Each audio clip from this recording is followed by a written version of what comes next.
Imagina intentar recordar un detalle concreto de todas las conversaciones que has tenido con un amigo durante un año.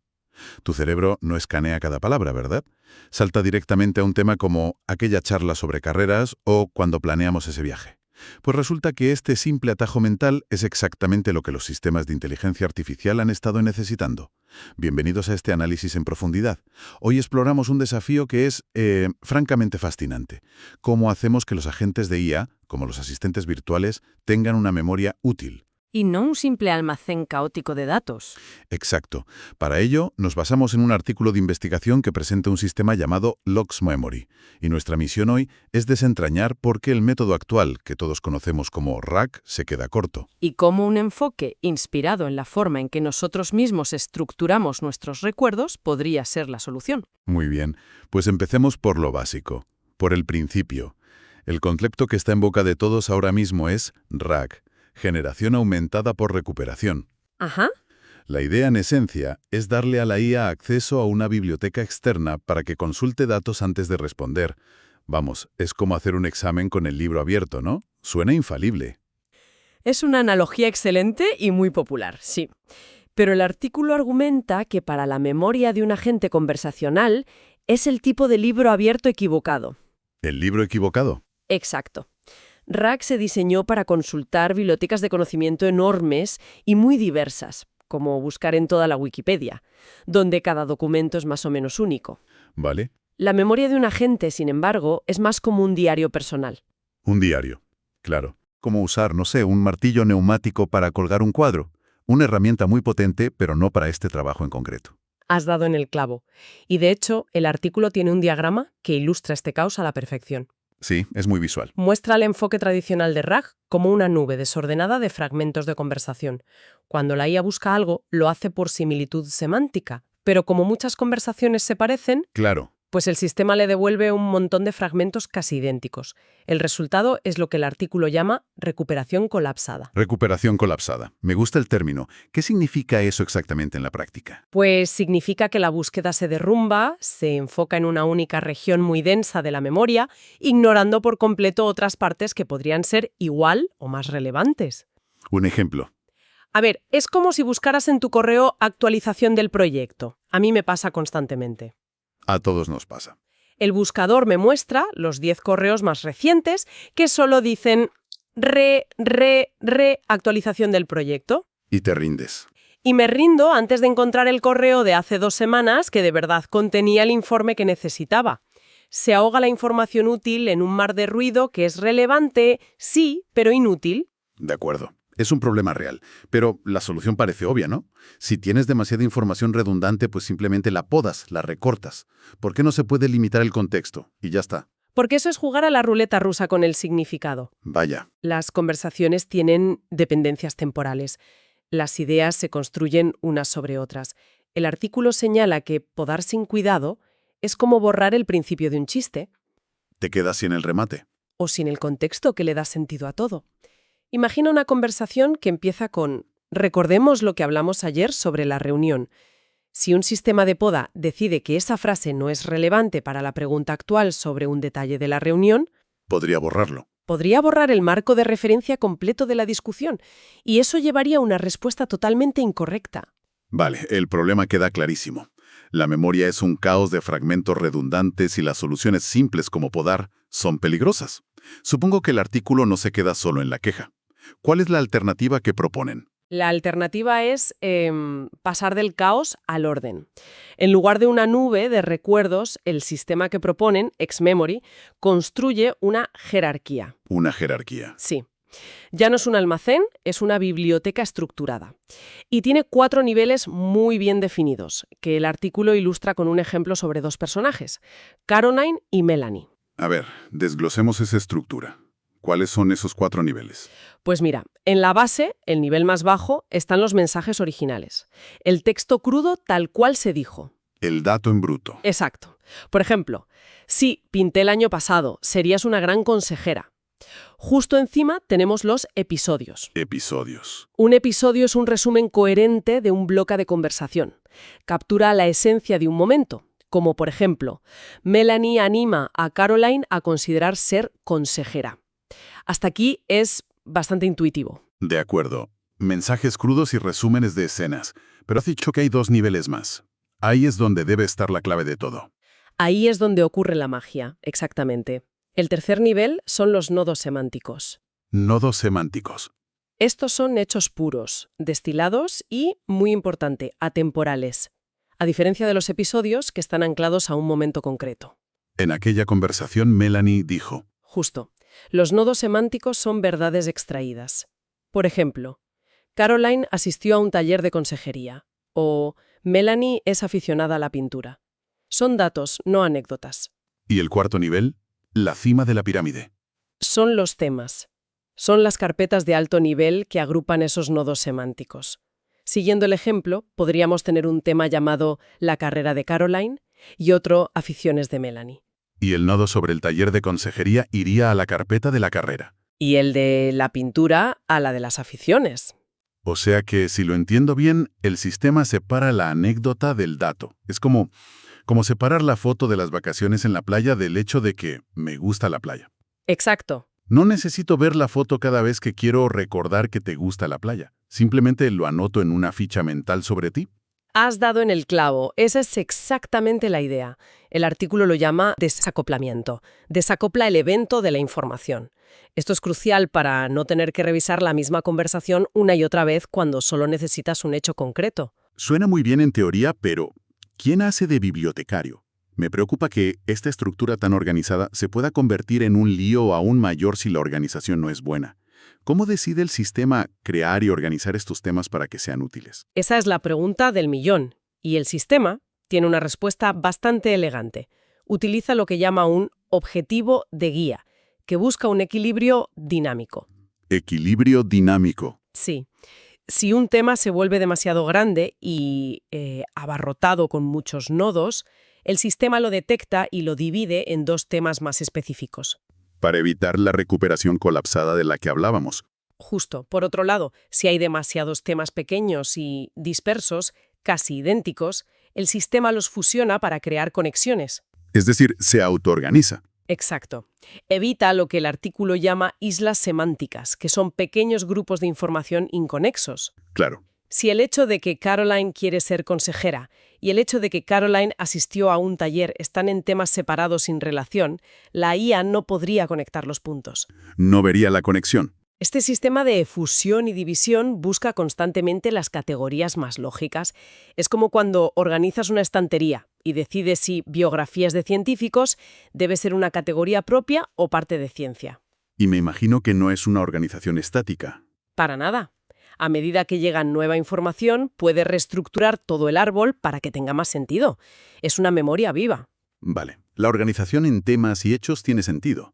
Pero una buena biblioteca no sirve de nada si el bibliotecario no sabe encontrar los libros. Me preocupa que esta estructura tan compleja haga que la búsqueda sea lentísima. ¿Cómo resuelve el sistema el problema de encontrar la información correcta de forma eficiente? Pues el proceso de recuperación es tan inteligente como la estructura misma. Es un enfoque de arriba hacia abajo. De arriba hacia abajo. Sí, no se sumerge directamente en los mensajes originales, que es el error del RAC tradicional. Funcionan 2 etapas. La primera es la selección de representantes. Espera, selección de representantes. Eso suena a que no se limita a buscar una sola respuesta correcta. Suena a que intenta construir un argumento, con varias piezas, ¿no? Precisamente. Empieza por los niveles superiores, temas y nodos semánticos. Y como bien dices, no busca una única mejor coincidencia, sino de un conjunto de ideas relevantes. Lo cual es fundamental para preguntas complejas. Importantísimo.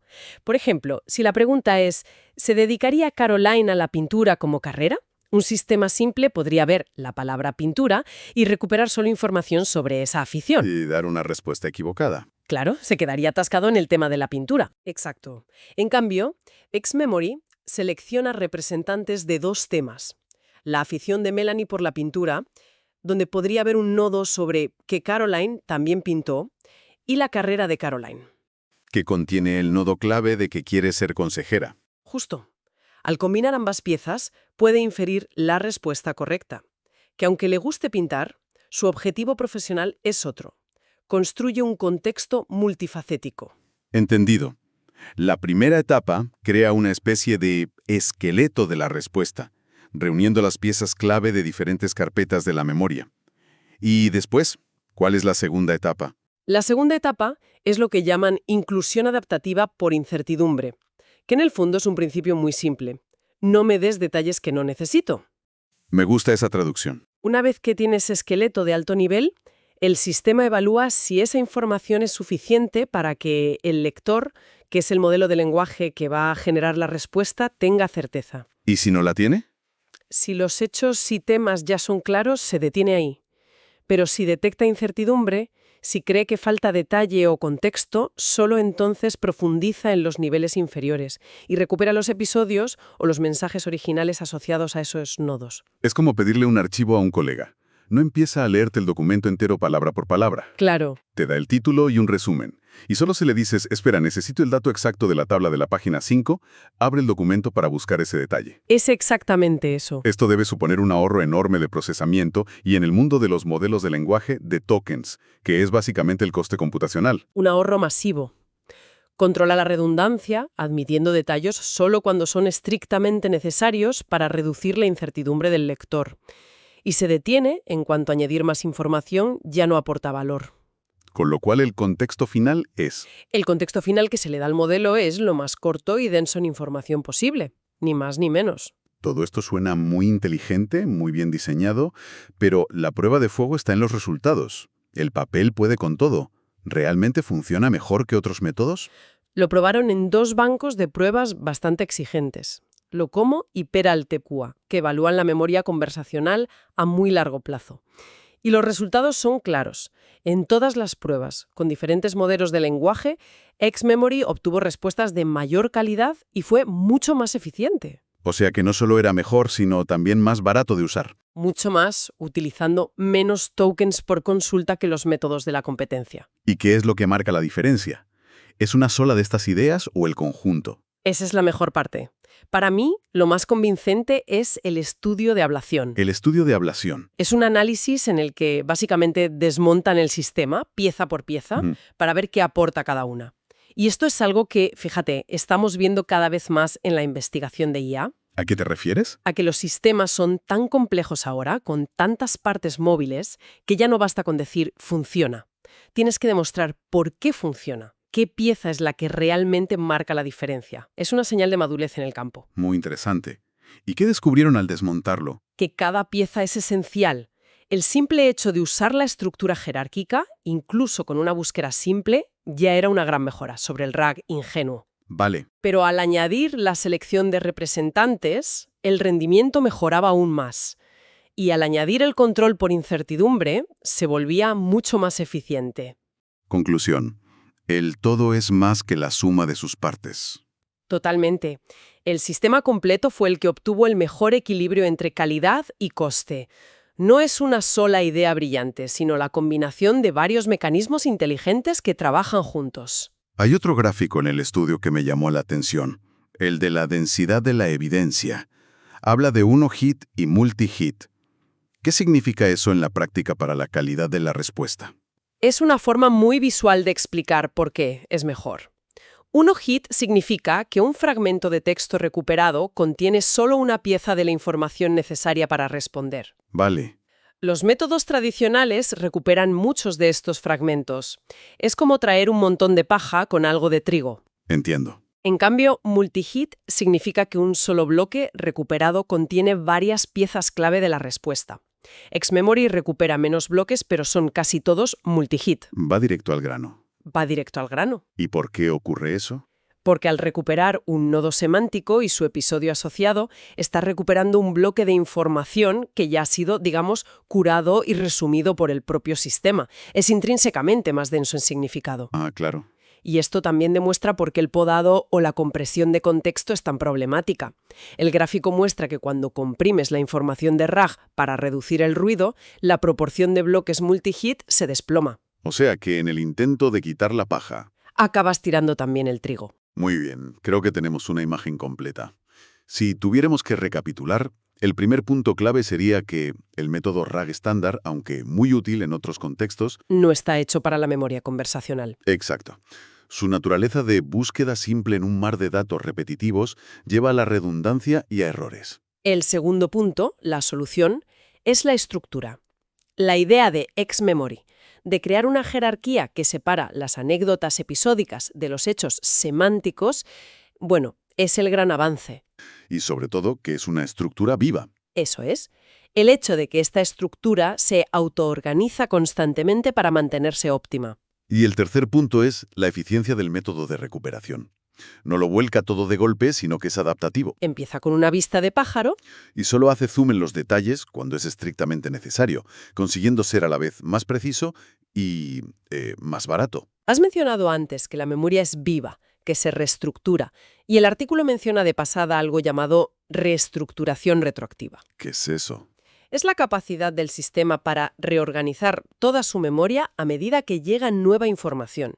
Y esto nos deja una idea para reflexionar. Adelante. Este trabajo se centra en que una IA recuerde el pasado con precisión. Pero, ¿cuáles son las implicaciones cuando una IA puede reorganizar activamente toda su comprensión del pasado, basándose en un único dato nuevo? Ya no se trata solo de recordar mejor, se trata de reinterpretar, de aprender y evolucionar de una forma que empieza a parecerse mucho más a la nuestra. Una reflexión fascinante para terminar. Cuando la memoria no es solo un archivo, sino un lienzo que se puede volver a pintar. Gracias por acompañarnos en este análisis detallado. Hasta la próxima.